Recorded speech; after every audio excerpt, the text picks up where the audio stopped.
जो आप और हम भगवान शिव की अनुपम माधुर्य रखने वाली, एक सुख प्रदान करने वाली, आनंद देने वाली कथा को सुन रहे हैं।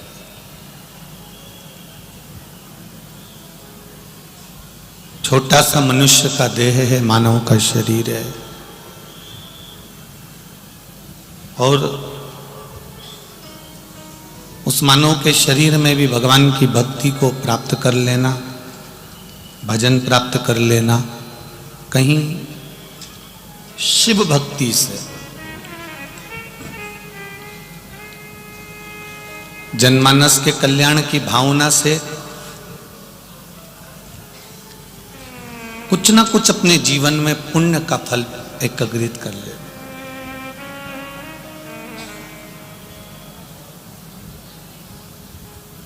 जिसको भोजन की जरूरत है उसे भोजन दिया जाए तो श्रेष्ठ लगता है। यदि उसको हम केवल ज्ञान दें कि सब भोजन बहुत अच्छा होता है, भोजन करना ठीक है, पर ज़्यादा भी करना अच्छी बात नहीं है, जिसको भोजन की जरूरत है उसको भोजन दिया जाए तो श्रेष्ठ है। उसको ज्ञान दिया जाएगा भोजन के समय पर तो वो लेगा नहीं, वो प्राप्त नहीं करेगा।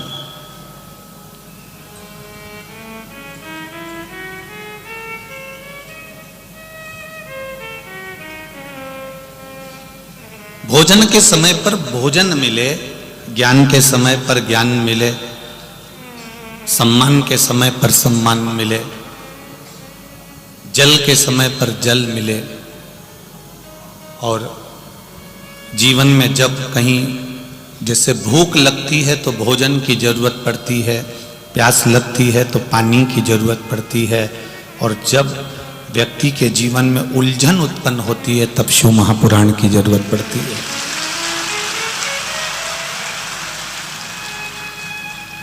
एक बात अपने जीवन में उतार कर रखना, एक अपनी बात और एक अपना हाथ, ये दो चीज जम के बोलो, क्या क्या? एक अपनी बात और एक अपना हाथ। हर किसी को मत देना।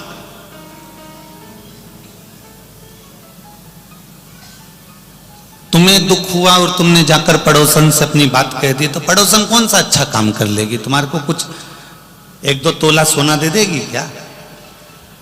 अरे बोलो तो जम के, नहीं देगी ना। अब तुमने जाकर अगर अपनी सास की बुराई भी कर दी, अपने पति की बुराई कर दी, अपने परिवार की बुराई कर दी, तो कोई इसको सुधारने वाला नहीं है, और उल्टा हंसेंगे, शब्द कहेंगे। तू तो रोज शंकर जी के मंदिर जाती है, तो खूब शिव जी की कथा सुनती है, उसके बाद भी तेरे ऊपर दुख है। तो शिव महापुराण की कथा कह रही है, दुख तुम पर आया है, तकलीफ तुम पर आई है, कष्ट तुम पर आया है। जैसे भूख तुम्हें लगी है तो भोजन भी तुम्हें ही करना है, प्यास तुम्हें लगी है तो पानी भी तुमको पीना है, छींक तुमको आ रही है तो छींकना भी तुमको है। तुम पड़ोसन से कह दो कि मेरे बत्तल का तू छींक ले, तो वो छींकेगी। या तुम्हें खांसी चल रही हो तो तुम पड़ोसन का पति से क्यों खांसो खांसो, और तुम चुप हो जाओ तो वो खांस लेगा क्या? नहीं। भूख तुम्हें लगी है तो भोजन भी तुम्हें करना है, पानी की प्यास लगी है तो पानी भी तुम्हें पीना है, छींक तुम्हें आई है तो छींकना भी तुम्हें है, खांसी तुम्हें आई है तो खांसना भी तुम्हें है, और दुख तुम पर आया है तो उसको मिटाना भी तुम्हें ही है। तुम्हारे भजन के बल कलयुग केवल नाम धारा, और सुमर सुमर नर उतर ही पारा। भजन के बल पर दो चीजें किसी को मत दो, एक बोलो जम के बोलो, बात, और दूसरा हाथ।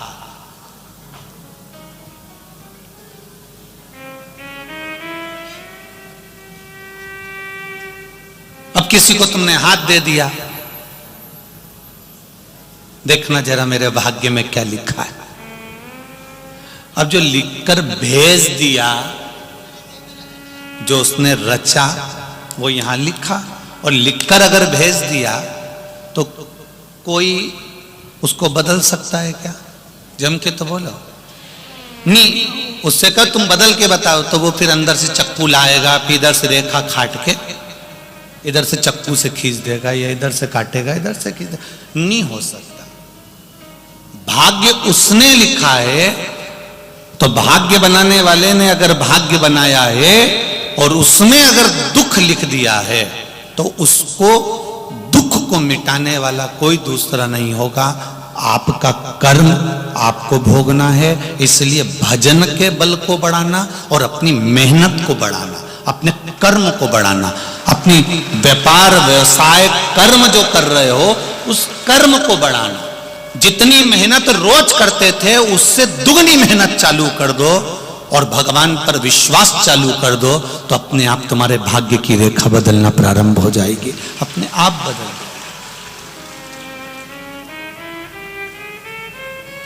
किसी की सामर्थ्यता नहीं है कि आपके भाग्य को बदलते, भाग्य आपका अपने को बदलना पड़ेगा। भगवान कृष्ण गीता जी में कहते हैं, भगवान शंकर माता पार्वती जी से कहते हैं, भगवान राम लक्ष्मण जी से कहते हैं, लंकाधिपति रावण मंदोदरी से कहते हैं, और भगवान कृष्ण अपनी संपूर्ण रानियों से कहते हैं कि कर्म की प्रधानता है। आप जितनी मेहनत करेंगे, आप जितना कर्म करेंगे, उस कर्म के अनुसार परमात्मा पर विश्वास रखकर आप अगर कुछ कर्म में आगे बढ़े हो तो उसमें फल जरूर मिलेगा, ये निश्चित हो जाता है, वो प्राप्त जरूर हो।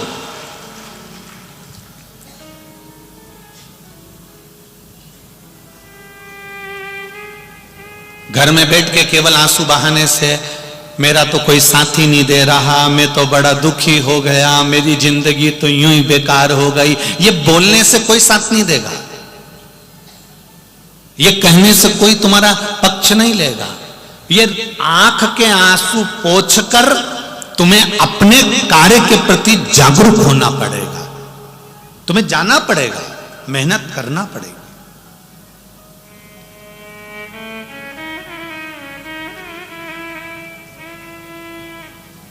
ऐसा कोई व्यक्ति नहीं जिसको भगवान ने यूं ही साधारणता में जन्म दे दिया। आपको पहले भी कथा में कहा था, अपने कमरे में माताएं सब अच्छी चीज रखती हैं, वो बेकार अटाला अपने घर में, अपने कमरे में, अटाला अपने कमरे में नहीं रखती है। उसी तरह परमात्मा भी अपनी पृथ्वी पर अटाला नहीं रखते हैं, परमात्मा भी छाट छाट कर अच्छों को अपने साथ में रखते हैं।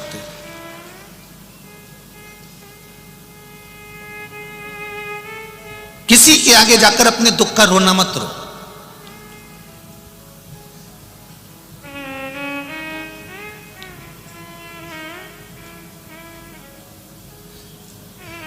इस व्यासपीठ से आज तक आप लोगों से यह नहीं कहा गया होगा कि आप अपना दुख बताओ और आप दुख बताओ और हम आपका कोई समाधान कर दें।